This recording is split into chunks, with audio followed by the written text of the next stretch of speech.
On the profile interview segment this week, I'll be speaking with the General Secretary of the Nigerian Labour Congress. It brings us up to speed on the reason why it took this while for the Congress to make a position as regards the cash crunch Nigerian workers and Nigerians generally are faced with. He also spoke about the engagement that the Congress had with the management of the Central Bank of Nigeria and what the Congress decision is following that meeting. We'll be speaking with Comrade Emmanuel Ugboaja, the General Secretary of NLC. It's good to have you on the program. Thank you for having me. Recently, the Congress came up with a press release saying that there will be a nationwide strike from Wednesday. Can you bring us up to speed on why it's necessary for Nigerian workers to actually stop going to work at this moment? Clearly, thank you. We have monitored and followed closely the federal government's cash renewal or exchange policy. And we have spoken at various fora, press conference, at our national delegate conference on the 7th of February, and at other occasions to decry the challenge the new policy had brought to bear on workers. And like everything, the way communication from us is normally treated, they ignored it and nobody responded to it. We had our Central Working Committee meeting and gave a 7 days ultimatum for the government and the central bank, its main agency, to bring this challenge under control. We never got any response. Our letters were ignored. Nobody made any effort. Then held a meeting to assess the situation at the end of our ultimatum, our 7 days ultimatum, 7 working days ultimatum. And at the end of the discussions, it dawned on us that we needed to take our destiny in our own hands. Workers have had to trek from their homes to work on empty stomach all through the working day because they had no money to buy anything. Families were rationing their meals and cooking without the basic ingredients just to keep alive. And we felt we couldn't continue a life like this. And we then had to come out clearly to say if they don't want us going to work, then it will be better to stay home. And if they want Nigerians to then die at home, we should then die with our loved ones, wondering what has become of our societies. So clearly, we then had to ensure that we still gave a window for the authorities to do what is right. So we agreed that by Wednesday, 29th March, we'll have to picket every central bank office in Nigeria, from their headquarters in Abuja to all their zonal and state offices across the Federation. I am aware of so many losses that Nigerian workers and small business owners have been experiencing in the last few days. As the worker body, would you tell us if there is any amount of money, if there's any figure that you can put to the public as the amount of loss that has been made by Nigerian workers, especially those that fall into the artisans group? Quantifying it will be the same thing as trying to quantify, because we're in a situation that is worse than the Ukraine war. And you know how much the international community is pumping into the Ukraine war. We're in a situation where our own money, we're not asking for handouts. Our own money is trapped inside the vaults of the CBN and the commercial banks. Our own money, we're not under a war situation, but authorities conspired, connived, and called in our monies and then held us hostage. That People didn't have monies to buy medication. How will you quantify death of workers who cannot afford to buy medication? How will you quantify death of children, of workers who are unable to buy medication for their children? How will you quantify challenges of those on special diet that are unable to maintain that regime and are now having to battle with worsening health situation? How will you quantify the mental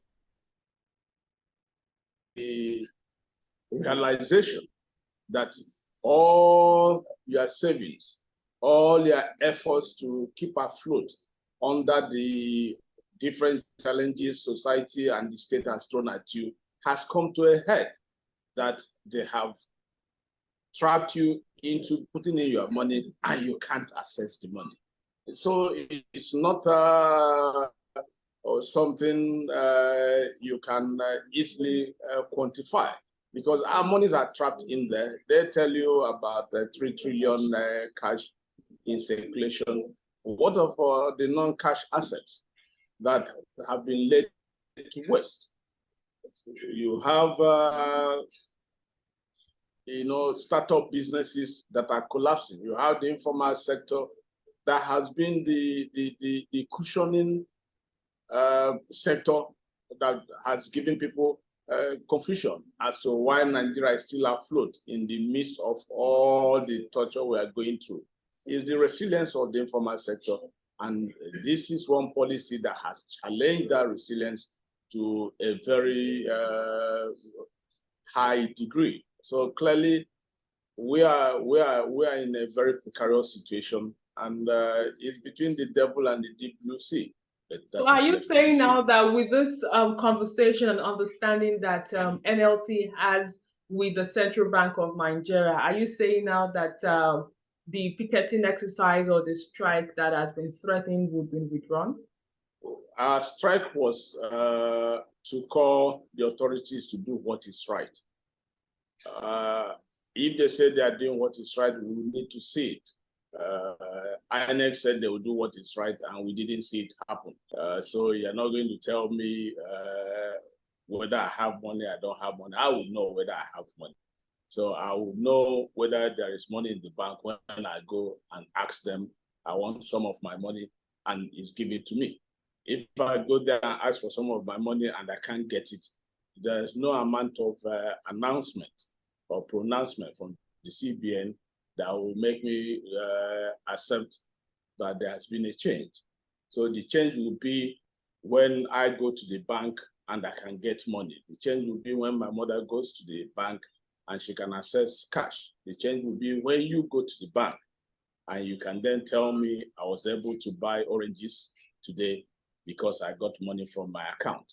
So if that is not happening, we are not going to take bulletins. We are not going to accept press conferences as evidence of money in circulation. No, money in circulation is going to circulate amongst human beings, and the human beings will be the litmus test, will be the determinant of whether we go ahead with our action or not. We are the ones feeling it, so nobody needs to tell us what we feel. We will know if the money is in circulation. It wasn't in circulation, we knew. And if it gets back into circulation, we will know.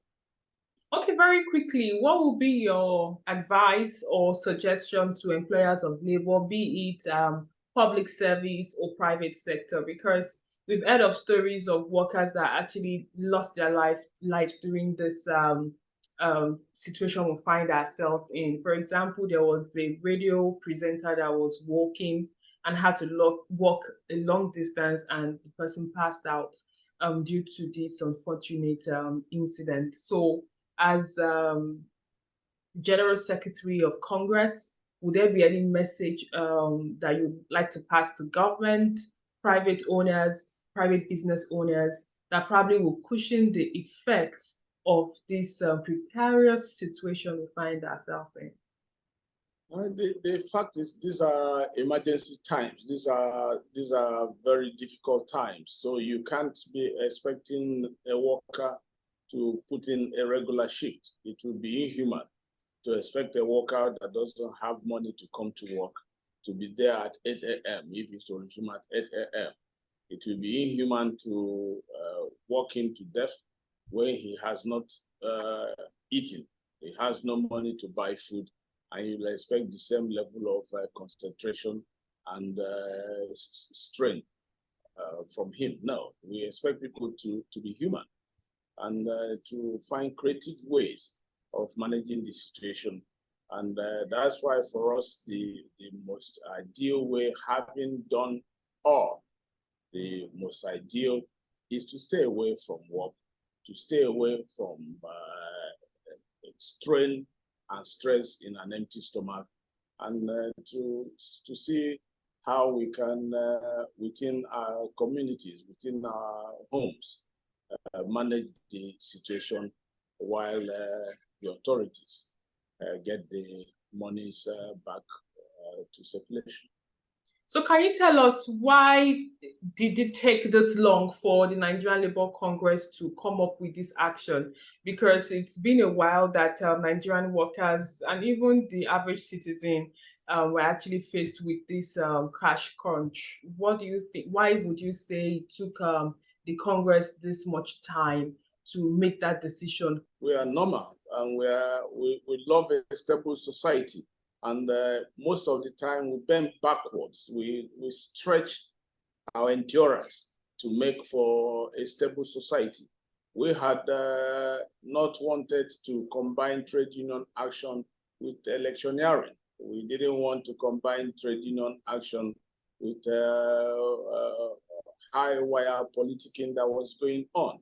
But clearly, and our people went through this period thoroughly stressed, thoroughly challenged.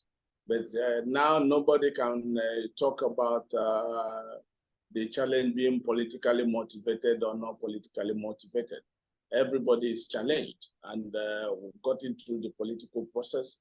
We need to face the economic process, and the economic process is what we are facing right now. Okay, beyond picketing exercise, final word on employers of labor as regards ensuring that there is decent work. This is 2023. We've survived COVID. We've survived a lot of challenges as workers, but there's been lots of inflation that the country has been faced with. Only 1 or 2 states has improved on the national minimum wage. What will be your word of what will be your suggestion towards private and public CEOs towards ensuring that workers actually have decent work and earn a living wage? The truth is clearly the trend and the trust of corporate world is moving towards a shared prosperity. The era of individuals growing fat while the rest of the workforce is growing thin is no more in vogue. It's shared prosperity, it's ability of the workforce to patronize the products that they are producing. It wouldn't make sense for you to be a car manufacturer in Nigeria and you manufacture 500,000 cars and only 5,000 people can afford those cars. So that wouldn't make any meaning. So clearly, we're in the era of shared prosperity. We're in the era of humanity looking out for one another. The COVID pandemic has taught us the lesson that poverty anywhere is poverty everywhere. Health challenge in one place can cause a ripple effect of health challenge across board. So you need to make provisions for public health. You need to make provisions for public good. You need to make provisions for public prosperity. So clearly, any rational being in the current situation should be thinking in that direction. So for us, we are looking forward to a shared prosperity time, not a period of accumulation, so that only a few will go and assess the benefits of development of other countries while leaving us in dark ages. No, that is not the way to go. Thank you very much for your time. It was an interesting conversation I had with you. Thank you for having me. And that's all we can take on today's edition of the program. Join us next week for a fresh edition of the show. I am Sharon Ijason. Thanks for watching, and remember that labor creates wealth.